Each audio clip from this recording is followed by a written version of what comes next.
Good afternoon, all stars.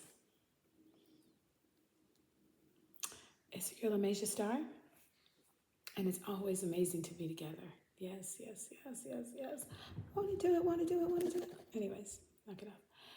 But anyways, I'm really happy to be here. Like I said, I'm still in the wonderful California, and it just feels so good. You know, home, home. You guys have to understand, home is where the heart is. It's where the heart is. It's not a location. It's an existence. It's an experience. It's scent. It's air quality. You know what I mean? It's family. It's hugs. It's love. It's everything. It's everything. All right. So yesterday we talked about the science behind attraction. Mm, so good. So good. So I thought I'd follow it up with just a little bit more about the science part of attraction. Like, just get a little bit more deeper. Okay. So there's one word that we spoke about yesterday, and it is pheromones, not hormones, pheromones. Okay. All right, here we go. Absolutely. Are you guys ready? I'm ready. Are you guys ready? Yeah. We good. We good. We good. Well then, let's get in the blocks. You already know I'm the forever Olympic hopeful, and I liken everything to track and field, my favorite sport in the whole world. So let's get in the blocks, because we're gonna go to a track meet. Put your tracks in your track bag, spikes in your track bag, and let's go. Runners, take your mark. Yeah, we gotta get it. Gotta get it. This way, this way. Set, go. Let's go. Oh, it warms my heart every time. Yes, it does. Okay, absolutely. Pheromones are one of the most fascinating and mysterious parts of attraction, according to science. Here's the breakdown of what pheromones are, how they affect human behavior, and what science says about their role in sexual and romantic attraction. Perfect for adding a little bit more depth into your life. All right, here we go. What are pheromones? Let's get into it. They're chemical signals. I know you're not going to believe this, but they're chemical signals that are released by an individual. I'm an individual that trigger a social or behavioral response in another member of the same species. And we're talking about humans. So in animals, pheromones influence mating, territory marking, and even social hierarchy. Can you believe they get all of that out of pheromones? In humans, and I'm a human, the story is a little bit more complex, okay? But still just as compelling. So I guess the question is, do humans really have pheromones? Duh. While the existence of a dedicated pheromone, this is a tough one, vemeronasal organ, we're just going to say VNO, which detects pheromones, okay, is well established in animals, but it's a little bit more controversial when it comes to humans, okay? But studies are suggesting that humans do emit and detect chemical signals that influence behavior, especially when it comes to mating. All right? Oh, we're getting all up into Jesus' role now. Fascinating pheromone facts and some findings. Listen up. So, sweat and sexual signals. A study found that women's brains respond to male sweat, specifically androstenedione. Yes. It's a compound found in male underarm sweat. Imagine that. And we're attracted to it, just naturally. Isn't that nice? Wow. So it increases mood, cortisol levels, and brain activity in women. And even though they couldn't consciously smell it, I didn't smell anything. Source, according to University of California, Berkeley, we feel it, we sense it. We're drawn to it like a magnet. I know I am. I love a man with a good sweat. Shout out to my crush out there. Number 2, ovulation detection. Heterosexual men exposed to t-shirts worn by ovulating women showed increased testosterone levels and sexual arousal. Can't even make this up. And that's according to the University of Texas, 2006. Wow. Pheromones and sexual orientation. Research suggests that homosexual and heterosexual individuals respond differently to specific scent compounds, indicating that pheromone response may relate to sexual orientation. And that's according to the Karolinska Institute in Sweden. These information that I'm giving you guys are based all around the world, not just one specific area, okay? The sweaty t-shirt experiment. This is number 4. In a famous experiment, women smelled men's t-shirts worn over several nights. They consistently rated the scent of men with dissimilar immune system genes called MHC complex as being more attractive. This may suggest that pheromones help ensure genetic diversity in our offspring. Wow. I know I'm blowing you away. Better celebrate. How pheromones might influence attraction. Let's get into that. So it's a subconscious influence. Most pheromonal effects occur below our conscious awareness. We're not aware we're doing this, but we're drawn to them. We're drawn to you. I'm drawn to you. Okay, anyways. Oh goodness, I just can't stop thinking about them. Okay, mood modulation, attraction. So certain compounds can elevate mood and feelings of arousal.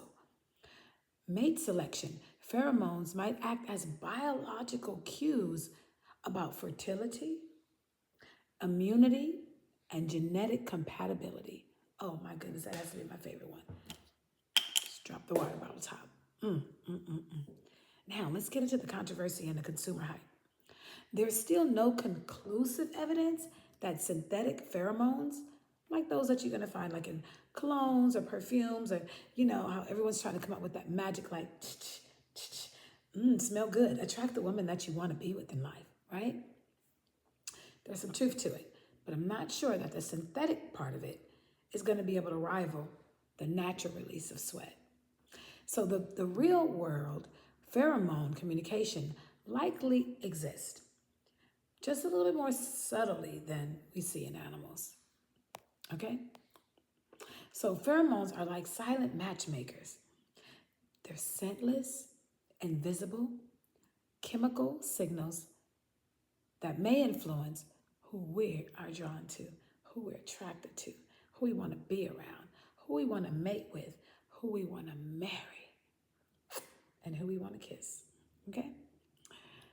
Whether it's the scent of someone's skin or the way their body chemistry subtly affects ours, pheromones could be the hidden X factor in attraction. Wow. So the sweaty t-shirt experiment, let's talk about it. It's one of the most famous studies on human pheromones and genetic attraction. So it was conducted by Klaus Wedekind, a Swiss biologist in the 1990s, not even that long ago, you guys. Here's a breakdown of what happened and why it matters and how you can incorporate it in your life. So here we go. The sweaty t-shirt experiment is explained in this way. The test whether women are subconsciously attracted to men based on their immune system genes, specifically the MHC, or the MHC plays a key role in an immune response, and genetic diversity in MHC genes is believed to result in stronger immune systems in offspring. How the experiment actually worked. Here we go. So the male participants wore a plain 100% cotton t-shirt for 2 consecutive nights. They were told to avoid scented products like spicy food, alcohol, and anything that could interfere with their natural body odor. Shirts were then stored in a sealed plastic bag afterwards. Female participants were then asked to smell the t-shirts and then rate them. How pleasant the scent was, how sexy they found it, and whether it reminded them of a current or a past partner. Just imagine that. Oh my goodness. You're taking this survey, you're smelling shirts, and you run across one, and it's like, oh, this reminds me of my ex, you know? Or you found one and you're like, oh my God, this is so sexy to me, and you don't even know why, right? Number 3, each woman did this during the midpoint of her menstrual cycle, a time when the sense of smell and fertility are heightened. Did you guys know that? That your sense of smell is heightened when you are menstruating? Mm-hmm, mm-hmm, mm-hmm, mm-hmm. Yeah, take it, keep it. All right, these are some of the key findings, you guys. Women preferred the scent of men whose MHC genes were most dissimilar. Remember, keyword dissimilar to their own. So it's almost like opposites attract. And this suggests an evolutionary drive to seek genetically complementary partners, which may increase the chances of healthier offspring. I said it. Here's an interesting twist, you guys. If a woman is on the pill or was on the pill during the study, the preference was reversed. So she was more attracted to a similar gene of her, like herself. That MHC gene was more similar to hers. Isn't that something? Isn't that phenomenal? That pill, you guys be careful with that pill. Because what it's saying is that pill can influence your brain in such a way that you are attracted to a similar MHC gene, which is going to then what? Affect what? Your offspring. You heard it here first. I'm telling you, this attraction goes deep. Now, this led to speculation that hormonal birth control might affect mate selection. Oh no, it's a cultural divide. I'm going to get it on the go. Let me read that one more time. Hormonal birth control, listen up for those in the back, might affect mate selection.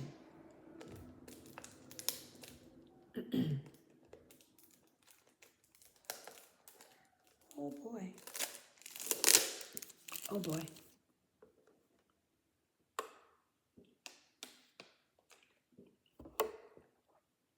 Let's talk about why it matters, okay? It supports the idea that pheromones and natural scent play a large role in mate selection. It suggests that attraction isn't just about personality or looks. There's a way deeper biological layer at play here. Now, in the 90s, scientists asked a bunch of men, right, to wear t-shirts for bed, right, for 2 nights. Remember, the no cologne, no deodorant, just pure, just unfiltered, unmessed with. And the women came in and smelled them. What was the result? Women preferred the scent of men whose immune systems were most genetically different from their own. And this wasn't even about looks. It's not about charm. It's not about flirting. It's not about your assets. It's not about your health or your wealth. It's about biology and trying to make stronger babies. That's God. You can't even make that up, you guys. You cannot even make that up.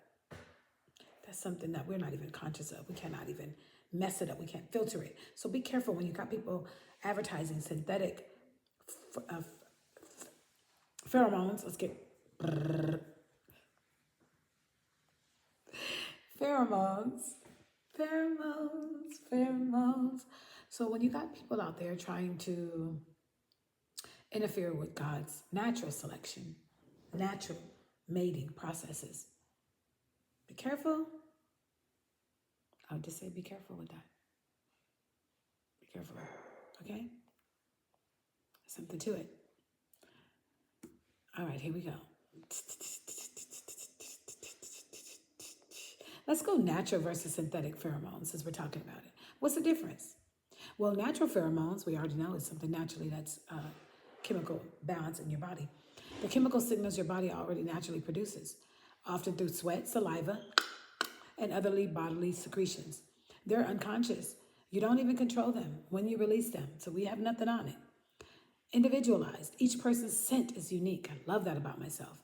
And influenced by genetics, especially MHC. That's a hard one to get out. I can't get it out.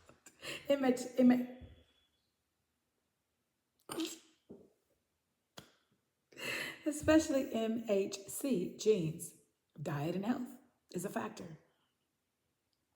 Subtle, often undetectable to our conscious sense of smell, but can affect emotions, arousal. Let's go back. It can affect arousal and even your comfort levels. Here's a fun fact. Studies are already showing that people can subconsciously detect genetic compatibility through body odor. Synthetic pheromones. These are lab-made versions of natural pheromone compounds, often used in perfumes, colognes, or sprays with names like attract him or even alpha male formula. Everybody's trying to get that. Everybody want to rule the laws of attraction, because when you rule the attraction, you can rule the mating. You can rule population control. Am I right? Be careful with that. It's a powerful one. Let's talk about common synthetic pheromones. Androstenone, often found in male sweat, marketed to enhance dominance and sexual attraction. Androstenol, thought to promote friendliness or approachability. Compulins, synthetic compounds mimicking vaginal secretions marketed to attract men. Wow. Are you kidding me? Synthetic compounds are mimicking the vaginal secretions and they're marketing to attract men? Are they trying to put copulins inside of certain lotions or body washes or not just cologne?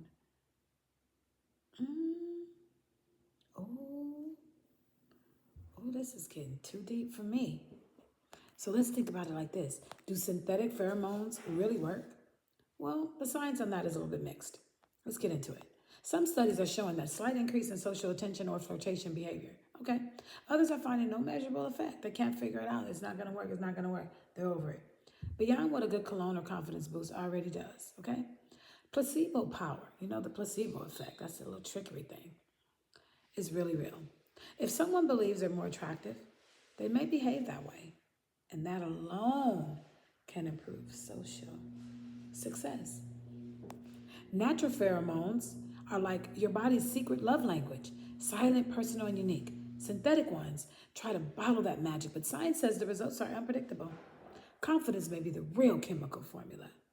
Confidence gets you everything. All right, let's get into a couple of statistics. Androstenone is a compound in male sweat, which was found to increase cortisol levels, by 15 to 30% in women. A sign of arousal or emotional response, and that's according to Wyatt et al., Journal of Neuroscience, 2007.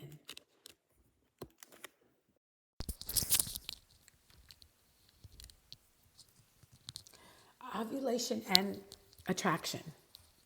Ovulation and attraction. Men showed a 37% increase in testosterone levels when smelling the scent of a woman during ovulation. And that's according to the University of Texas, 2006. Now, here we go to the MHC and scent preference, okay? In Wedekind's sweaty t-shirt experiment, women preferred the scent of men with MHC genes dissimilar to their own over 70% of the time, suggesting that there is a strong link between smell and immune compatibility. And that's the Proceedings of the Royal Society B, 1995, by Wedekind et al. Let's get into sexual orientation and pheromone response. Brain scans showed that heterosexual women and heterosexual men both have heightened hypothalamus activity when exposed to androstenone, according to the Karolinska Institute in Sweden in 2005. Number 5, synthetic pheromone use. A double-blind study found that men who used a synthetic pheromone spray experienced a 50% increase in romantic attractions, like kissing or sex. Wow. Compared to a placebo group, according to Cutler, Friedman, and McCoy, and that was in 1998. Perception versus reality. In consumer surveys, 63% of people believe pheromone products increase attractiveness, but only 24% reported consistent, noticeable results after use. And that's according to Statista 2022, Consumer Fragrance Trends. All right, here we go. Wow. This is really cool. So, wow, That is really, really, really powerful. Let's do a couple of quotes. Pheromones are the silent language of the body. It's unseen, it's unsmelled, but it's undeniably felt. Unknown. Number 2, love at first sight is often just chemistry at first scent. That's according to Dr. Trisha Gura. She's also a science writer. Pheromones don't whisper to the nose, they speak directly to the brain. I love that. Number 4, attraction isn't always about what you see. Sometimes it's about what you sense. Number 5, we choose our partners with our noses long before we choose with our eyes. I love that. And that's according to Claus Wedekind, who's a biologist. Number 6, scent is the most primitive sense. It bypasses reason and it goes straight to the memory, emotion, and desire. And that's according to Diane Ackerman, A Natural History of the Senses. Here we go. Last but not least, you may not smell attraction, but your brain does. All right, well, that's pretty much all I have for you guys today. I hope you guys have enjoyed it. If you're new to the channel, please like, comment, share, and subscribe at Amasia Star. I'll see you guys in a few hours. We're going to do 3 days. I got one more day tomorrow. Please do not forget to tune in. It's going to be amazing. All right, off with my track shoes, back in my track bag. I'll see you guys at the next track meet. Bye.